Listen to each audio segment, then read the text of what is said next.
कक्षा 10 की विज्ञान के ऑनलाइन क्लास में आप सभी बच्चों का स्वागत है।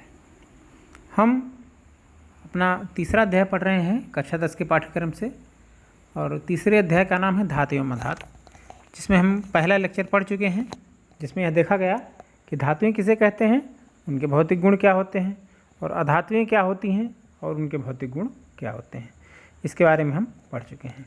आज दूसरा लेक्चर देखते हैं कि धातुओं के रासायनिक गुण क्या होते हैं। पहला रासायनिक गुण, धातुओं की वायु के साथ अभिक्रिया। धातुएं ऑक्सीजन के साथ अभिक्रिया करके धातु ऑक्साइड बनाती हैं। धातु ऑक्सीजन बनता है धातु ऑक्साइड। यह इसका एक स्केलेटन फार्मूला है। एग्जाम्पल देख सकते हैं, 2Cu + O2 2CuO, copper oxide बना, कॉपर और ऑक्सीजन मिलकर के। 4Al + 3O2 2Al2O3 बना, एल्युमिनियम ऑक्साइड। कुछ ऐसी ही दूसरी धातुएं हैं जो कि उनको हम इस श्रेणी में रख सकते हैं कि कुछ तो बहुत ही अभिक्रियाशील होती हैं, कुछ गर्म जल के साथ अभिक्रियाशील होती हैं, कुछ जलवाष्प के साथ अभिक्रियाशील होती हैं और कुछ ऐसी होती हैं जो कि अभिक्रियाएं नहीं करती हैं। उन धातुओं के ऑक्सीजन के साथ अभिक्रियाएं हम पढ़ेंगे। पहली चीज़, सोडियम। सोडियम पोटेशियम वायु के साथ इतना ज़्यादा क्रियाशील होती हैं कि अगर उन्हें हम खुली वायु में रख देते हैं तो ये जलने लगती हैं, आग पकड़ लेती हैं। इसलिए इन्हें इस खुली वायु में ना रख करके केरोसिन के तेल में डुबोकर रखा जाता है। जल में क्यों नहीं रखते हैं, इसके बारे में हम आगे बात करेंगे, लेकिन यहाँ इतना जान लीजिए कि इन्हें खुली वायु में नहीं रखा जाता है क्योंकि यह खुली वायु में अभिक्रियाशील होती हैं और खुली वायु के साथ अभिक्रिया करके जलने लगती हैं। इसलिए इन्हें केरोसिन के तेल में डुबोकर रखा जाता है। दूसरी विशेष धातुएं हैं Mg, Al magnesium, Al aluminium, Zn zinc, Pb lead. यह सभी धातुएं वायु के साथ धीरे धीरे अभिक्रिया करती हैं, जिससे इन धातुओं की सतह पर कुछ समय बाद धातु ऑक्साइड की एक परत चढ़ जाती है। यह सभी धातुएं वायु के साथ बहुत ही धीरे धीरे अभिक्रिया करती हैं, इसलिए परत बनने में धातु ऑक्साइड की काफ़ी समय लग जाता है। तीसरा है लोहा। लोहा Fe रासायनिक संकेत। वायु में अगर इसे हम गर्म करते हैं तो इस पर कोई अभिक्रिया नहीं होती है। सीधे वायु को लोहे को वायु में गर्म करें अगर तो कोई अभिक्रिया नहीं होती है, लेकिन अगर लोहे का चूर्ण हो और उसे हम वायु में गर्म करते हैं तो वह तेज़ी से जलने लगता है। तो चूर्ण लोहे का अभिक्रिया करता है, लोहा अभिक्रिया नहीं करता है वायु के साथ। कॉपर है चौथा। कॉपर वायु की उपस्थिति में कॉपर के ऊपर भी एक काले रंग की परत चढ़ जाती है कॉपर ऑक्साइड की। चांदी, सोना, यह धातुएं बहुत ही कम सक्रिय धातुएं होती हैं और वायु के साथ कोई अभिक्रिया नहीं करती हैं, इसलिए इनकी चमक में कभी भी कोई परिवर्तन नहीं आता है।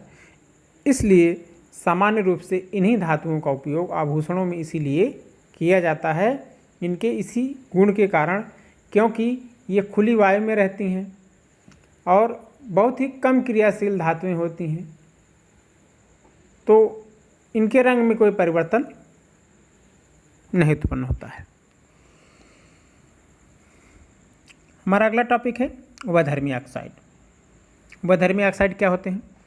वे धातु ऑक्साइड जो कि अम्ल तथा क्षार दोनों से अभिक्रिया करते हैं और धातु लवण तथा जल बनाते हैं। ऐसे धातु ऑक्साइड को उभयधर्मी ऑक्साइड कहा जाता है। तो ऐसे हैं जो कि धातु लवण और जल बनाते हैं और अम्ल तथा क्षार दोनों से ही अभिक्रिया ऑक्साइड करते हैं, इसलिए इन्हें उभयधर्मी ऑक्साइड कहा जाता है। जैसे Al2O3 + 6HCl बनता है 2AlCl3 और 3H2O। क्षार के साथ कैसे अपक्रिया करता है, Al2O3 2NaOH, NaOH क्षार है, HCl अम्ल है, बनता है 2NaAlO2 प्लस H2O। तो Al2O3 एल्यूमिनियम ऑक्साइड एक ऐसा उभयधर्मी ऑक्साइड है जो कि अम्ल के साथ भी अपक्रिया करता है और क्षार के साथ भी अपक्रिया करता है। अब धातुओं की जल के साथ क्या अपक्रिया होती है, दूसरा रासायनिक गुण हम देखते हैं। धातुएं जल के साथ अपक्रिया करके धातु ऑक्साइड अथवा हाइड्रोक्साइड बनाती हैं और हाइड्रोजन गैस मुक्त होती है। इस अपक्रिया में हाइड्रोजन गैस मुक्त होती है। स्केलेटन फार्मूला है धातु प्लस जल बनता है धातु ऑक्साइड या हाइड्रोक्साइड। एग्जाम्पल है 2Na सोडियम और 2H2O जल बनता है 2NaOH और हाइड्रोजन गैस मुक्त होती है। ऐसे ही जो धातु ऑक्साइड होते हैं कुछ, वह भी जल के साथ अपक्रिया करते हैं और धातु हाइड्रोक्साइड बनाते हैं। 2Ca प्लस H2O बनाते हैं 2CaOH whole twice plus H2। 3Fe plus 4H2O बनता है Fe3O4 और हाइड्रोजन गैस मुक्त होती है। तो धातुएं जब जल के साथ अपक्रिया करती हैं तो धातु ऑक्साइड या हाइड्रोक्साइड बनते हैं और साथ ही हाइड्रोजन गैस मुक्त होती है। कुछ दूसरी धातुओं की भी जल के साथ अपक्रिया देख लेते हैं कि वह किस तरह जल के साथ अपक्रिया करती हैं। सोडियम, पोटेशियम और कैल्शियम, यह तीन ऐसी धातुएं हैं जो कि जल के साथ बहुत ही तीव्र गति के साथ अपक्रिया करती हैं और अपक्रिया करके हाइड्रोक्साइड बनाती हैं। हमने वहाँ कहा था वायु में रखते हैं, जल में क्यों नहीं रखते हैं, इसीलिए सोडियम को जल में भी नहीं रखा जाता है, सोडियम और पोटेशियम को, क्योंकि ये जल के साथ भी उतनी ही ज़्यादा अभिक्रियाशील होती हैं जितना खुली वायु में। तो इसलिए ना इन्हें सोडियम पोटेशियम को ना तो खुली वायु में रखा जा सकता है ना ही जल में रखा जा सकता है, इसलिए इन्हें हम केरोसिन के तेल में डुबो कर रखते हैं।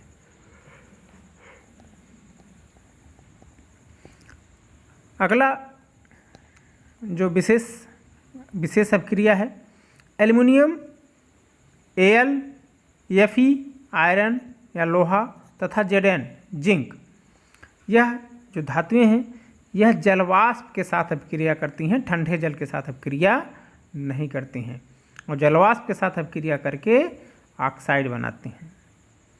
वहीं Mg मैग्नीशियम या गर्म जल के साथ अपक्रिया करता है और मैग्नीशियम ऑक्साइड का निर्माण करता है, मैग्नीशियम हाइड्रोक्साइड बनाता है। कैल्शियम और मैग्नीशियम जब अपक्रिया करते हैं जल से तो इस दौरान वह जल की सतह पर आ जाते हैं अपक्रिया करते हुए। क्यों?